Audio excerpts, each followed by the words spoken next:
Welcome to smart wrestling channel. இன்ட்ரெஸ்டிங்கான wrestling news தான் பார்க்க போகிறோம். அதுக்கு முன்னாடி சேனலை சப்ஸ்கிரைப் பண்ணிட்டு லைக் ஒன்று தட்டி விட்டு பாருங்கள். ஃபஸ்ட்டு ஸ்டார்ட் பண்ணுவோம்.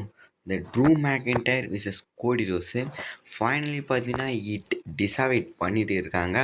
என்னடா இது எல்லாமே பார்த்தீங்கன்னா கைகூடி வருது போலே அப்படின்ற மாதிரி யோசிக்க தோணுது. ஏன்னா ட்ரூ மேக்கின்டையரை சாம்பியன் ஆக்கிட்டாங்க, யாரும் எதிர்பார்த்துருக்க மாட்டீங்க. ஏன்னா பார்த்தீங்கன்னா ரேண்டி வந்து கோடியை சேலஞ்ச் பண்ணியிருப்பார். அவ்வளோதான் பழகு கோடி சேலஞ்ச் பண்ணுறத பார்த்தா ட்ரூ மேக்கின்டையர் சாம்பியன் ஆக மாட்டார். திருப்பி கோடிக்கும் ரேண்டிக்கும் மேட்ச் நடக்கும் பொழுது அப்படின்னு நினச்சோம். ஆனால் அதெல்லாம் இல்லைப்பா.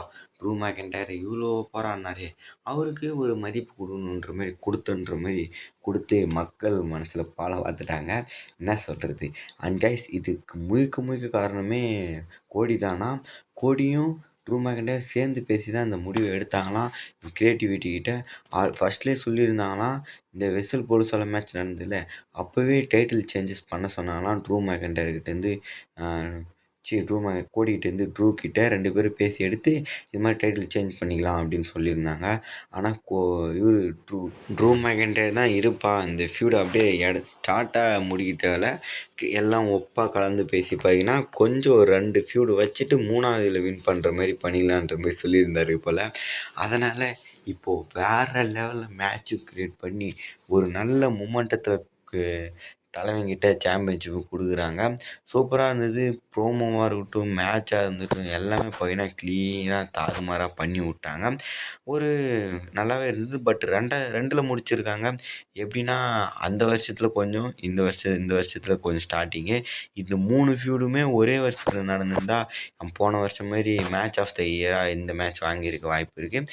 ஏன்னா நல்லா இருந்தது, பார்த்துருப்பீங்க. அந்தளவுக்கு அருமையாக கொண்டு போயிருந்தாங்க ஃபியூடெல்லாம். பலியாடு ட்ரூ மேக்கின்டையர் நினச்சோம், பட் பலியாடுலாம் இல்லை. உழைப்புக்கு ஏற்ற ஊதியம் கொடுத்த மாதிரி கொடுத்துட்டாங்க.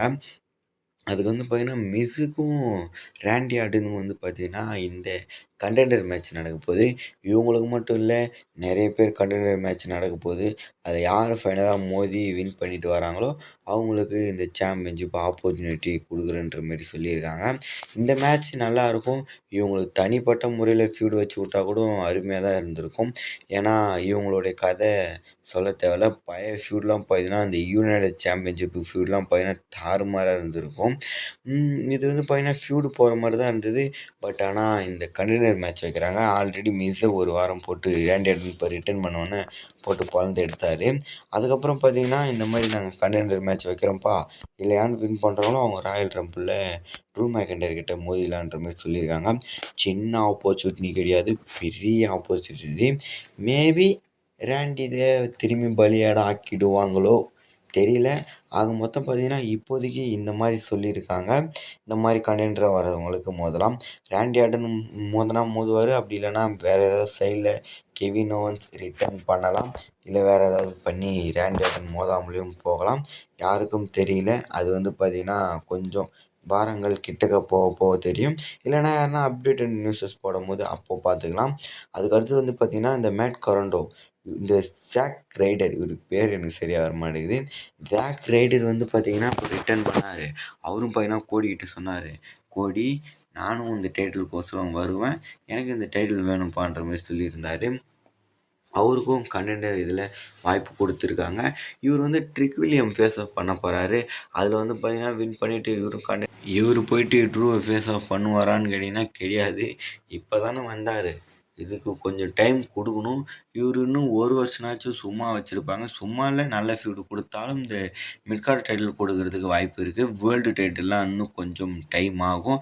ஆனால் இவரெலாம் இன்னும் கிட்டத்தட்ட 1-2 வருஷம் தான் சண்டை போடுவார்னு நினைக்கிறேன். அதுக்கப்புறம் ரிட்டையர்மெண்ட் ஆக போகிறாரு. கொஞ்சம் நார்மல் வயசை தாண்டினவர் தான். அதனால் நல்லா யூஸ் பண்ணிக்கும் போதே பண்ணிக்கணும். ஃபைனலாக வருவோம் நம்மளுடைய சமீசின் vs ட்ரூக்கு.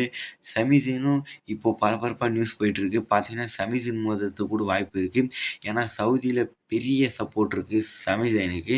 சமீசன் இந்த கனடர் மேட்ச்லாம் மோதிட்டு போயிட்டு இவர் வின் பண்ணி ட்ரூ மேக்கின்டையர்கிட்ட மேட்ச் வின் மோதுனா எப்படி இருக்கும், தாறுமாறாக இருக்கும். ஆனால் ராயல் ரம்பிளில் மோதுனா சாம்பியன்ஷிப் கைமாறுமான்னு தெரியல ஃபர்ஸ்ட் ஆப்போனண்ட்டாக. ஆனால் வெஸ்ட்மேனியா 42ல் மோதுனா நிறையவே வாய்ப்பு இருக்குது டைட்டில் சேஞ்சஸ் ஆகிறதுக்கு. பார்க்கலாம், சமீசேனா இல்லை ரேண்டியா இல்லை நம்மளுடைய ஜாக் ரைடரா யார் மோதுவான்றதை உங்களுடைய கருத்தை கமெண்ட் பண்ணால் நெக்ஸ்ட் ஒரு தரமான சந்திக்கலாம். Bye bye guys.